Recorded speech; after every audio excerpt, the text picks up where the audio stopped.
Stress disorder का नाम सुन करके मेंगजुई के सर में दर्द होने लगता है। तो सिचुएशन को संभालते हुए सेनी बोलता है कि एक्चुअल में मुझे स्ट्रेस डिसऑर्डर है। तो मेंगजुई पूछती है मतलब? तो फिर सेनी उसे एग्जाम्पल दे करके बताता है, जैसे कि कभी तुम्हें किसी लड़के को देख करके सोचोगे कि काश मैं इसकी गर्लफ्रेंड होती, तो फिर तुम थोड़ी देर बाद दूसरी पर्सनैलिटी में उठोगी और तुम सच में अपने आप को उसकी गर्लफ्रेंड फील करोगी। कभी तुम अपने आप को बहुत फेमस मेकअप आर्टिस्ट समझोगी और कभी तुम्हें लगेगा कि तुम 10 साल से शादीशुदा हो। ये उसे अपने ही लाइफ का एग्जाम्पल देकर के समझा रहा था और अचानक से फिर बेहोश होने का नाटक करने लगता है। सब उसे देख करके परेशान हो जाते हैं और मेंगजुई सोचती है कि इसका तबीयत खराब है, इसलिए वो फिलहाल डाइवोर्स के लिए रोक देती है। अगले सीन में आता और सेनी बात कर रहे थे। आता बोलती है कि तुमने सिचुएशन को इस तरीके से क्यों चेंज किया। तो सेनी बोलता है कि आज तक जब भी उसका पर्सनालिटी डिसऑर्डर होता था तो हम लोग उसकी सिचुएशन के हिसाब से चेंज होते थे, लेकिन मैं एक बार ये ट्राई करना चाहता हूँ, शायद वो मेरी प्रॉब्लम देख करके हमेशा के लिए ठीक हो जाए। इसके बाद सब घर वापस जाकर के फिर से घर को पहले की तरह डेकोरेट करते हैं। जब सेनी ऑफिस से वापस आता है तो मेंगजुई उससे बिल्कुल प्यार से बिहेव करती है।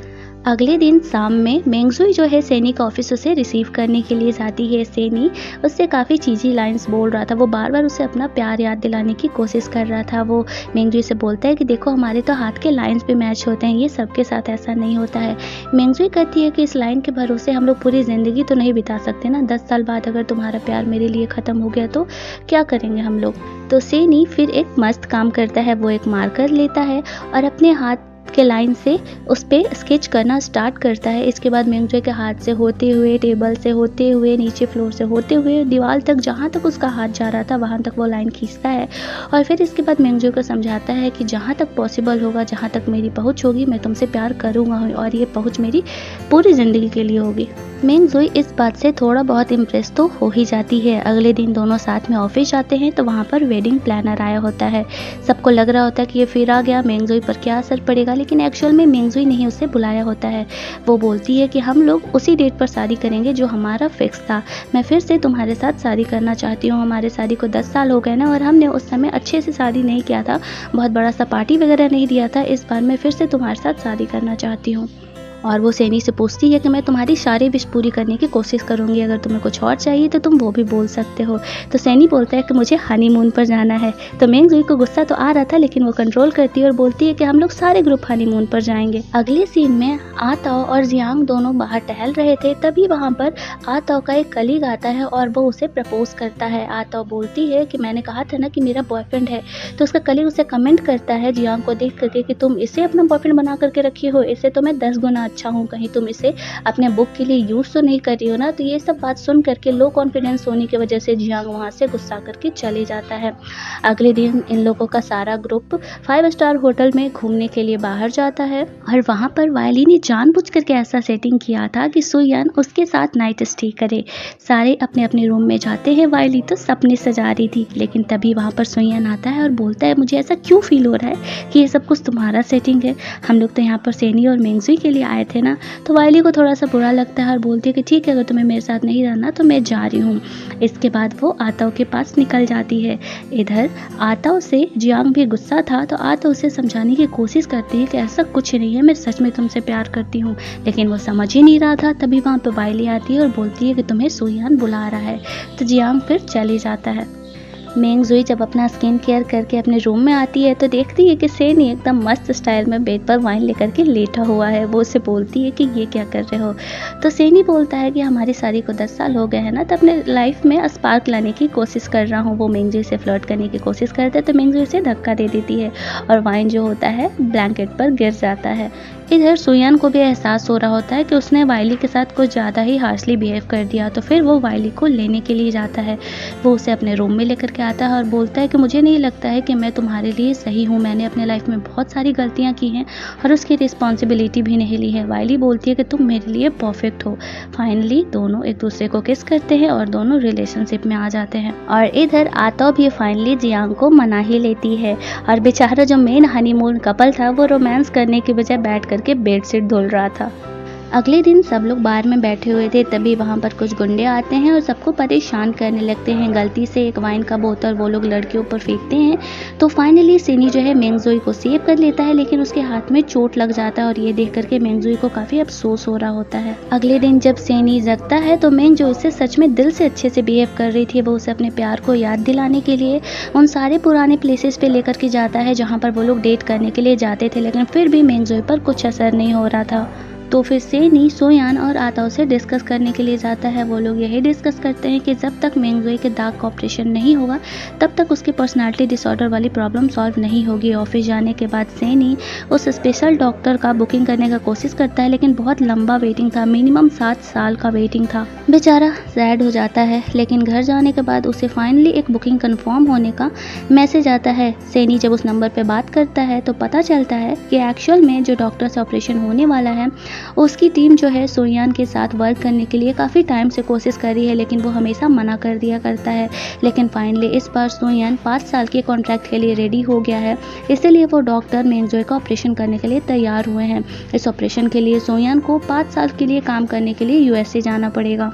ये जानने के बाद सेनी सोयान से मिलने के लिए जाता है। वो उसे बोलता है कि तुमने ऐसा क्यों किया, तो सोयान बोलता है कि दोस्त इसीलिए तो होते हैं ना, तुम्हें मेरी ज़रूरत थी तो मैंने ये किया।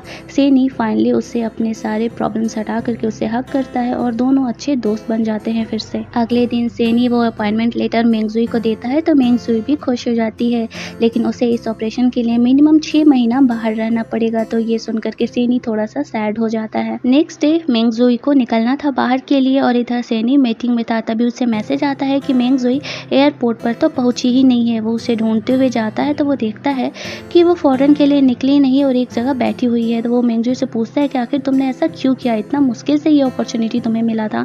मेंगजोई बोलती है कि मैं इतने साल से अपने आप को कन्विंस कर रही थी कि मैं तुमसे प्यार नहीं करती हूँ, लेकिन इधर कुछ दिनों से मुझे एहसास हुआ है कि तुम अभी भी मुझसे उतना ही प्यार करते हो और मैं भी तुमसे उतना ही प्यार करती हूँ। मुझे अब इस दाग से फ़र्क नहीं पड़ता है, मैं जिससे प्यार करती हूँ वो मेरे साथ है, ये मेरे लिए काफ़ी है। तो सेनी जानबूझ करके उसे हर्ट करने के लिए बहुत ही हार्श वर्ड बोलता है। वो बोलता है मुझे फ़र्क पड़ता है तुम्हारे दाग से, 10 साल मैंने इस दाग की वजह से गिल्ट में बिताया, तुम क्या चाहती हो मैं पूरी ज़िंदगी इसी दाग को देखते हुए अफसोस करते हुए बिताऊं?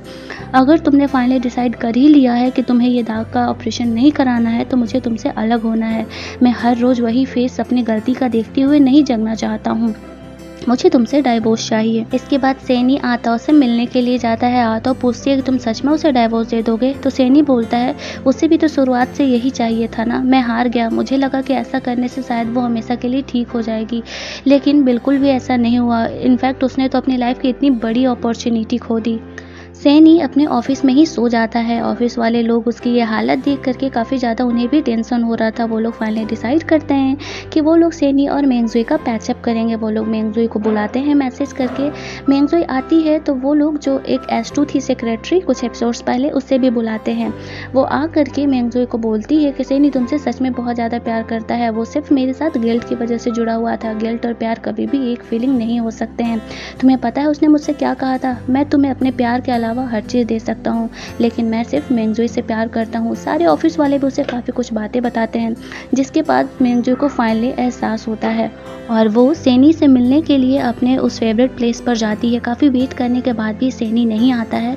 थोड़ी देर बाद उसे सोयान का कॉल आता है कि सेनी जो है बहुत ज़्यादा ड्रिंक कर लिया है तो वो उसे तुम्हारे घर छोड़ रहा है। थोड़ी देर बाद सोयान सेनी को उसी नशे की हालत में मेंगजोई के घर छोड़ के जाता है। नशे की हालत में सेनी मेंगजोई को बहुत सारी बातें बताता है कि वो उसे कितना प्यार करता है, उसे क्यों अपना दाग का ऑपरेशन कराना चाहिए। ये सारी बातें सुनने के बाद मेंगजोई को फाइनली एहसास होता है कि उसे सच में अपने दाग का ऑपरेशन करा लेना चाहिए। थोड़ी देर बाद जब हॉस्पिटल में सेनी की नींद खुलती है तो वो देखता है कि सब लोग उसे घेर करके खड़ा है। थोड़ी देर बाद नॉर्मल होने के बाद मेंगजोई से बोलती है कि मैंने फाइनली डिसाइड किया है कि मैं ऑपरेशन कराऊंगी, लेकिन इससे पहले हम लोग शादी करेंगे। अगले ही दिन वो लोग शादी का अरेंजमेंट करते हैं। सब काफ़ी खुश थे और उनकी शादी में जियांग याओ भी आई होती है। थोड़ी देर बाद मेंगजुई बोलती है कि उसे नींद सा लग रहा है। सेनी आतो को बुलाता है। आतो उससे पूछती है कि तुम्हें कैसा फील हो रहा है, तो मेंगजुई बताती है कि मैं अभी फ़िलहाल बहुत खुश हूँ, बस मुझे नींद आ रहा है।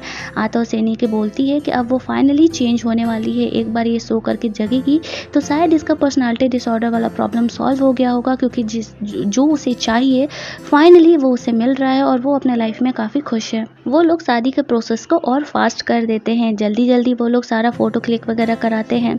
इसके बाद दूल्हा दुल्हन फाइनली एंट्री लेने वाले होते हैं और सेनी के मॉम डैड भी आए होते हैं, लेकिन वो लोग थोड़ा लेट हो गए होते हैं और जो शादी थी वो सबसे ऊपर फ्लोर पर थी और लिफ्ट ख़राब था, तो उन्हें स्टेयर्स से ही धीरे धीरे जाना पड़ता है। फाइनली सेनी और मेंगजुई की शादी कंप्लीट होती है। उसके मॉम डैड अभी तक पहुंच नहीं पाए थे, तो सेनी उन्हें लाइव कनेक्ट करने के लिए बोलता है ताकि स्टेयर्स पर आते समय ही वो लोग उससे बात कर सके। लाइव कनेक्शन होता है, लेकिन जियांग यो अपने बदमाशी से बाज नहीं आती है और उस लाइव वीडियो का डेट उसने 2020 जानबूझ करके चेंज कर दिया था। उसे देख करके मेंगजुई पूछती है कि डेट 2020 क्यों है, तो सेनी बोलता है कि वो मेरी वजह से है, लेकिन मेंगजुई को डाउट होता है। वो बोलती है कि ये सिर्फ मुझे ही अजीब नहीं लग रहा है, सब कोई तो नॉर्मल है। उसे तभी फिर से वही अटैक आने लगता है और उसे सारी बातें याद आने लगती हैं कि किस तरीके से क्या क्या हुआ था। मेंगजुई चेंज होकर के सेनी से डाइवोर्स मांग रही थी, अचानक से वो बेहोश होने लगती है, तो सेनी उसे वहाँ से उठा करके ले करके जाता है। फाइनली मेंगजुई सो रही थी और इस बार जब वो जगेगी तो उसका पर्सनालिटी डिसऑर्डर का प्रॉब्लम हमेशा के लिए ठीक हो चुका होगा। इसके बाद वो लोगों को दाग का ऑपरेशन के लिए निकलना होगा और इस काम के लिए सुयन को भी 5 साल का अपना कॉन्ट्रैक्ट पूरा करना होगा। वो निकल ही रहा था कि उससे वायली मिलने के लिए आती है। वो फाइनली डिसाइड करती है कि वो सुयन से ब्रेकअप नहीं करेगी और उसके साथ ही वो फॉरेन के लिए निकलेगी 5 साल के लिए। फाइनली दोनों एक होते हैं और दोनों साथ में फॉरेन के लिए निकलते हैं।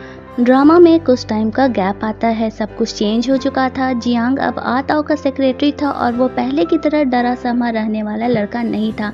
उसकी भी पर्सनालिटी में काफ़ी ज़्यादा चेंज आ गया था और अगले सीन में हम लोग मेंगजुई को देखते हैं। मेंगजुई भी बिल्कुल नॉर्मल थी, बस से ट्रैवल कर रही थी। सेनी भी वहाँ पर आता है और दोनों फिर आगे हैप्पीली अपना लाइफ जीते हैं। ये इस ड्रामा का हैप्पी एंडिंग था।